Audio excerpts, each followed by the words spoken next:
সুপ্রভাত বন্ধুরা, সবাইকে সুস্মিতার কাব্যকথা চ্যানেলে স্বাগত জানাই।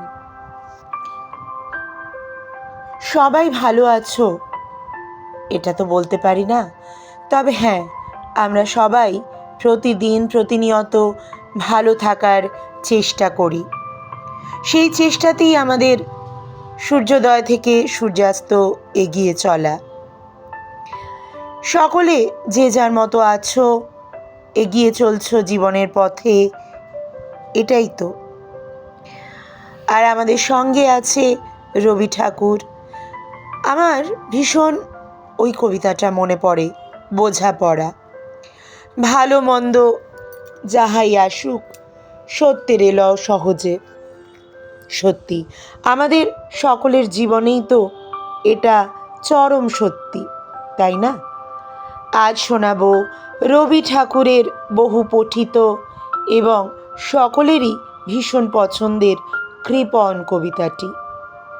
কতবার যে আমরা শুনেছি কবিতাটি, তার ইয়ত্তা নেই। চলো আরও একবার আজ শুনে নেওয়া যাক সেই কবিতাটি, কৃপণ।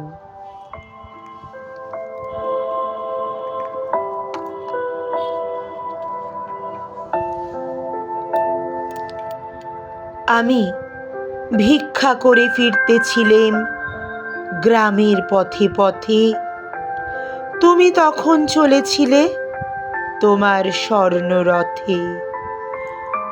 অপূর্ব এক স্বপ্ন সম লাগতেছিল চক্ষে মম। কি বিচিত্র শোভা তোমার, কি বিচিত্র সাজ। আমি মনে ভাবতেছিলেম এ কোন মহারাজ। আজি শুভক্ষণে রাত পোহালো, ভেবেছিলেম তবে আজ আমারে দ্বারে দ্বারে ফিরতে নাহি হবে।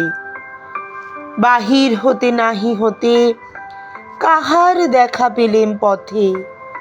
চলিতে রথ ধনধান্য ছড়াবে দুই ধারে।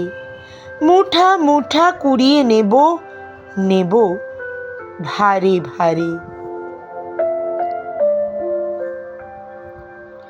দেখি সহসা রথ থেমে গেল আমার কাছে এসে।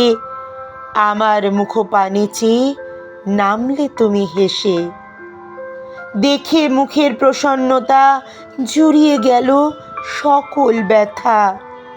হেন কালে কিসের লাগি তুমি অকস্মাৎ আমায় কিছু দাও গো বলে বাড়িয়ে দিলে হাত। মরি, এ কি কথা রাজাধিরাজ, আমায় দাও গো কিছু। শুনে ক্ষণকালের তরে রইনু মাথা নিচু। তোমার কি বা অভাব আছে ভিখারি ভিক্ষুকের কাছে। এ কেবল কৌতুকের বশে আমায় প্রবঞ্চনা। ঝুলি হতে দিলেন তুলে একটি ছোট কণা। যবে পাত্রখানি ঘরে এনে উজাড় করি, এ কি ভিক্ষা মাঝে একটি ছোট সোনার কণা দেখি। দিলেম যা রাজ ভিখারিরে, স্বর্ণ হয়ে এলো ফিরে। তখন কাঁদি চোখের জলে দুটি নয়ন ভরে। তোমায় কেন দিইনি আমার সকল শূন্য করে।